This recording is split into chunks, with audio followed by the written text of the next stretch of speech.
So I'm going to be talking to you about this project called Radical Resilience. But first, I'd like to tell you a little bit about the organization that I work for, St. Ethelburgas Center for Reconciliation and Peace.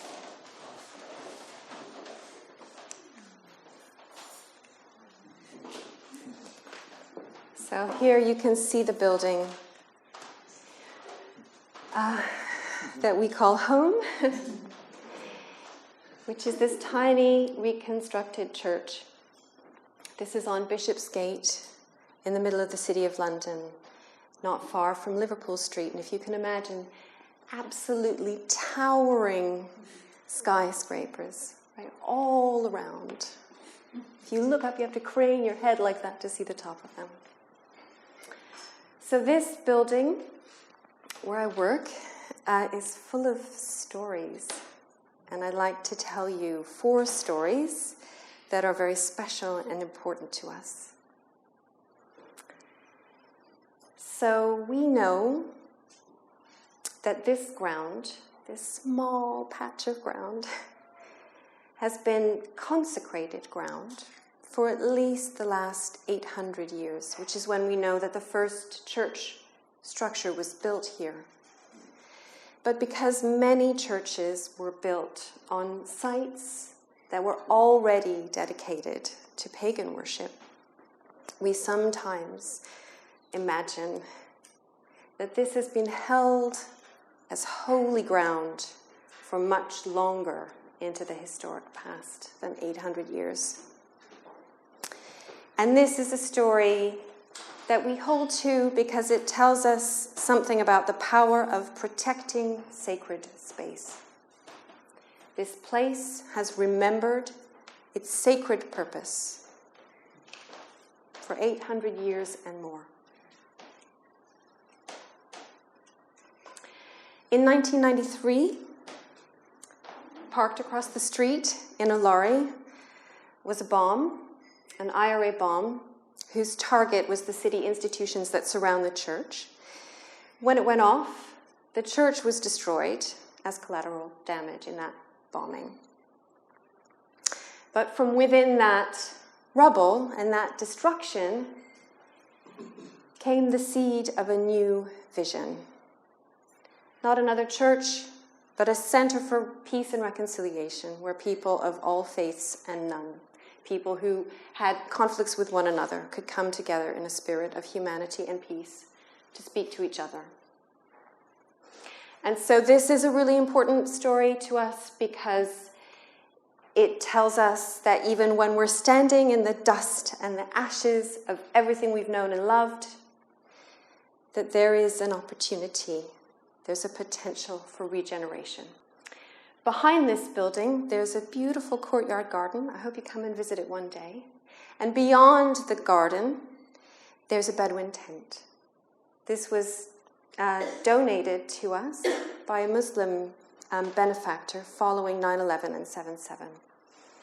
And it's a circular, non-hierarchical space which has really been particularly designed to hold interfaith dialogue and to welcome people from all kinds of different backgrounds to come together and speak to one another. And this is a really important story for us because it tells us about the power of building community across differences.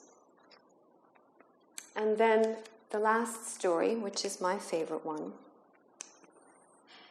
is her story, the story of St. Ethelburga herself. St. Ethelburga lived in the 7th century, and she must have been an absolutely extraordinary woman. She was the abbess of Barking Abbey, and very unusually for her time, she was a spiritual leader for a community that included both women and men. And when she was still quite young in her leadership, something that must have felt really quite apocalyptic happened. And that was the plague that swept across Europe, it swept across England, and arrived at her doorstep. It must have been truly terrifying. The plague took out whole families, whole communities, whole towns like that. And St. Ethelburga really must have faced a very difficult choice as a leader, how to respond, what to do.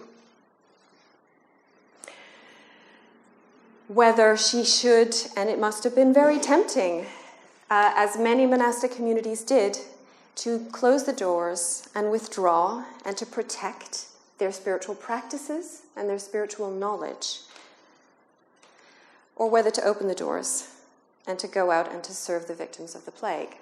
The story goes that St. Ethelburga retreated into contemplation and prayer, and she had a vision of a light that was brighter than the sun at noon, and with it came a very clear instruction that she was to go out and serve the victims of the plague.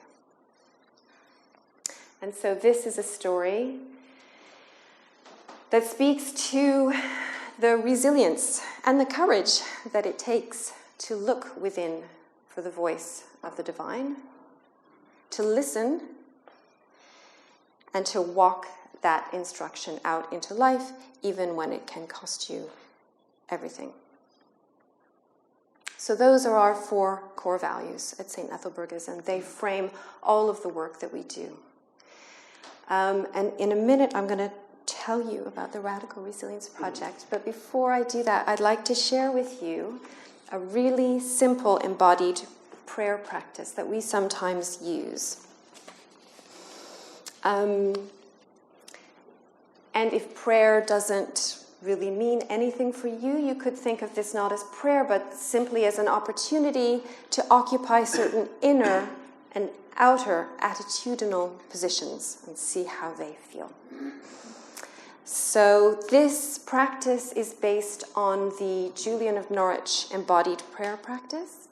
And I really love Julian of Norwich because she had these amazing revelations.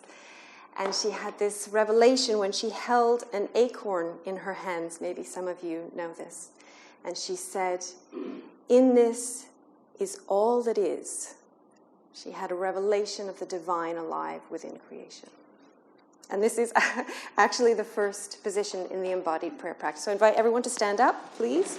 And in our hearts, we hold the attitude of awaiting. Awaiting grace, awaiting God, awaiting Satan.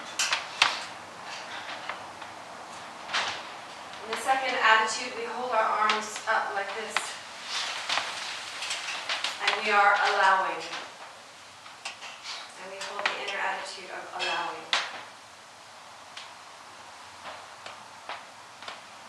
In the third, we clasp our hands over our hearts. And we are accepting.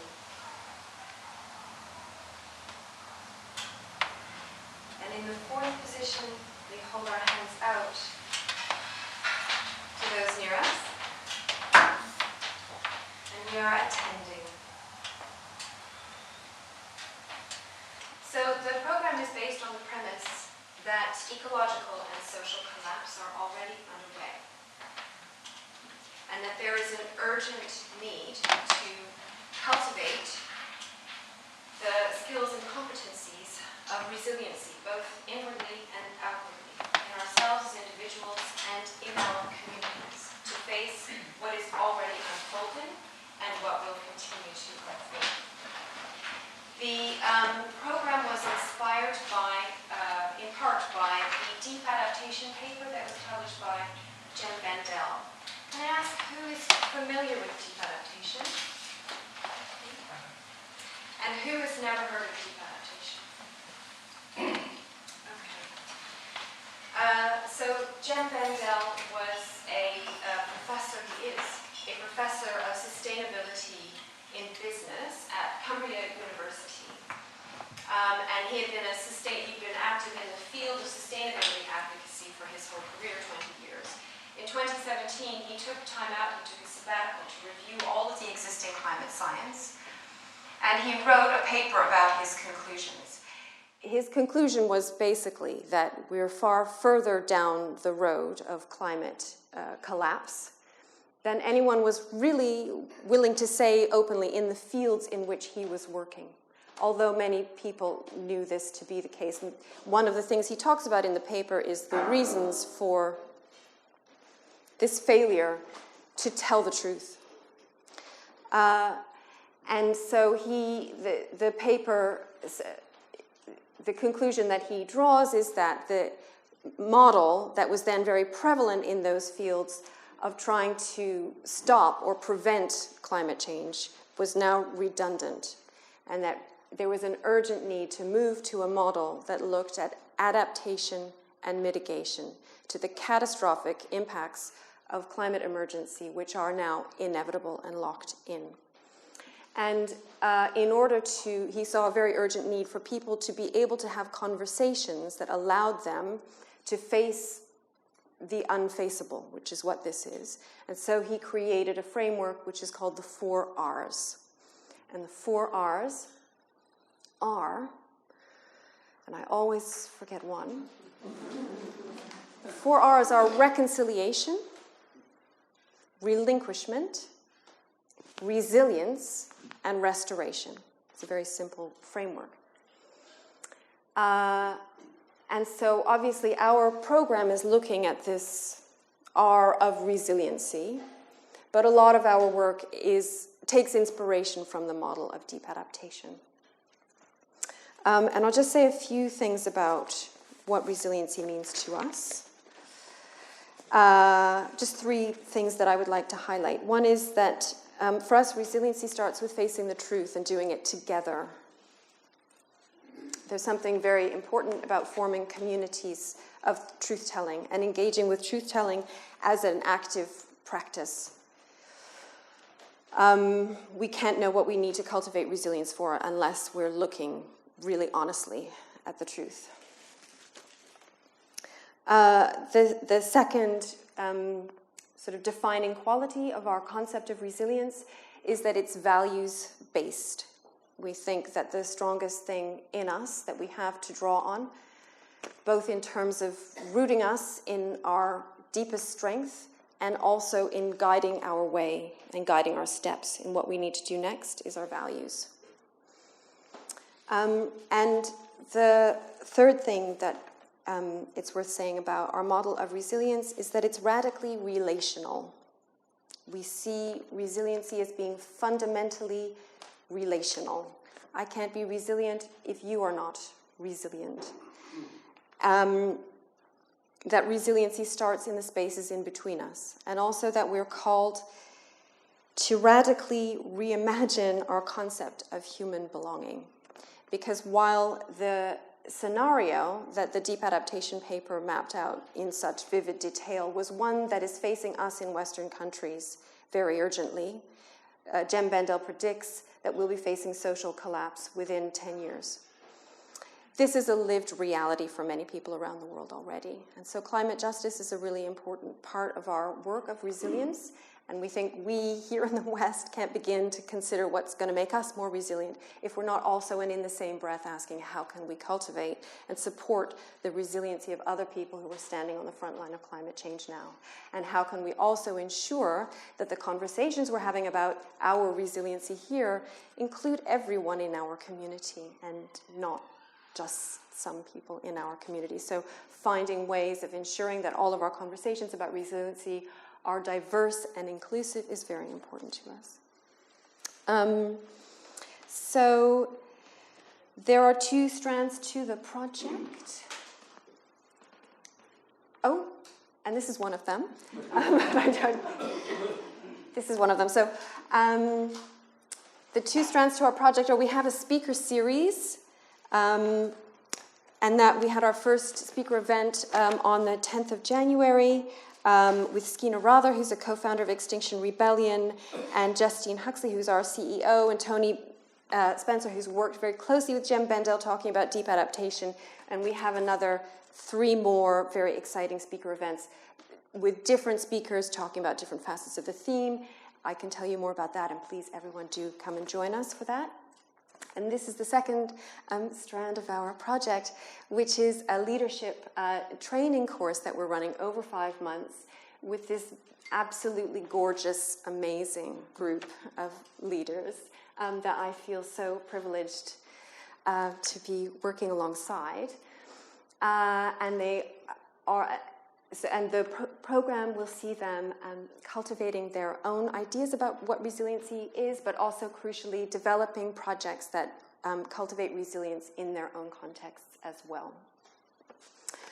And we've just also, we're quite at the beginning stages of our project, so we've just come back from our first residential retreat with this group, which is where we were up until Monday this past week.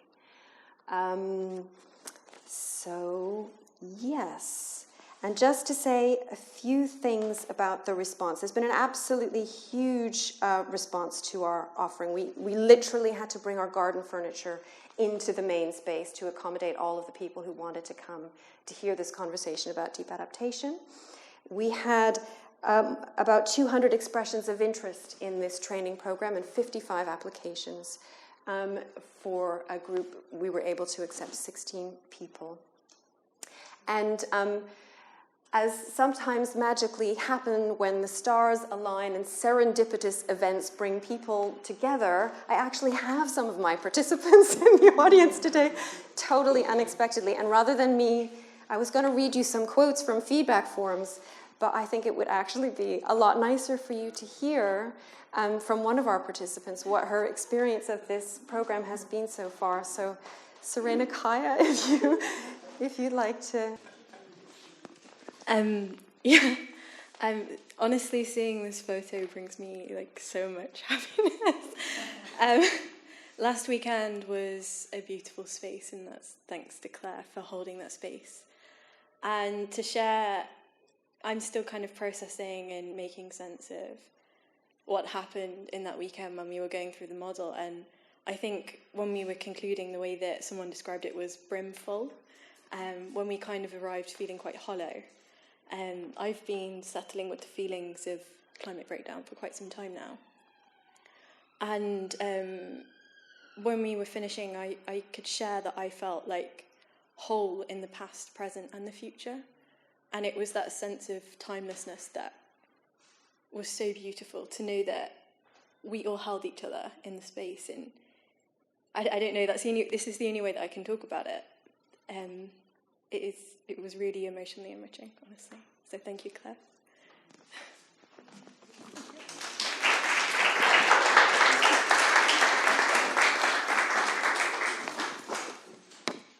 And if I have time, can I do one more thing? Thank you, Serena Kaya. So I just thought I would tell you the story of how this embodied prayer practice came to be part of something that we use. My colleague, Rebecca Brierly, who runs our Christian programs, went to a climate justice summit in Mexico, which is where she learned this practice. She thought it was a lovely practice. And then at this climate justice summit, they went on I guess you would call it a field trip, up onto the border with the United States, where they saw refugees and asylum seekers coming up against the militarized border force who would block them from entering the United States. And Rebecca spent the afternoon there, and she told us many stories of what she witnessed. One of the things she started to realize was that she was seeing people holding all of these postures in the embodied prayer practice. So people who'd been halted by the border police and told to hold up their hands while they were being searched. Mothers trying to comfort their children. Asylum seekers begging to be given their passports and their papers back, because apparently one of the things that the border forces would do is they would take people's identity papers and they would just rip them up. And also these men, women, and children reaching out their hands to hold each other's hands in this situation of unimaginable, savage vulnerability. And so when all of the people on this climate justice conference then went back to the conference hall. And they did this embodied prayer practice together. They did it with a totally other intention and a totally other quality. Because as my colleague described, she couldn't hold these postures without knowing that her body was describing exactly the same attitude of these people she had seen in such heartbreaking conditions. And the prayer itself became an act of heartbreak and solidarity. So having told you that story, I'd like to invite you all to stand up again and ask you if you would join with me in this embodied prayer.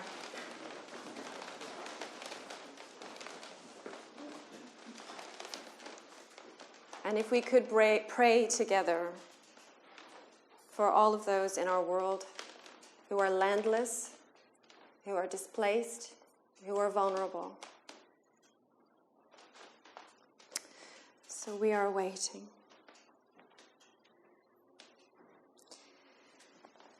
We are allowing.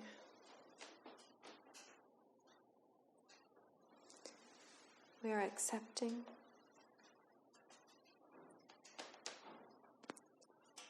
We are attending.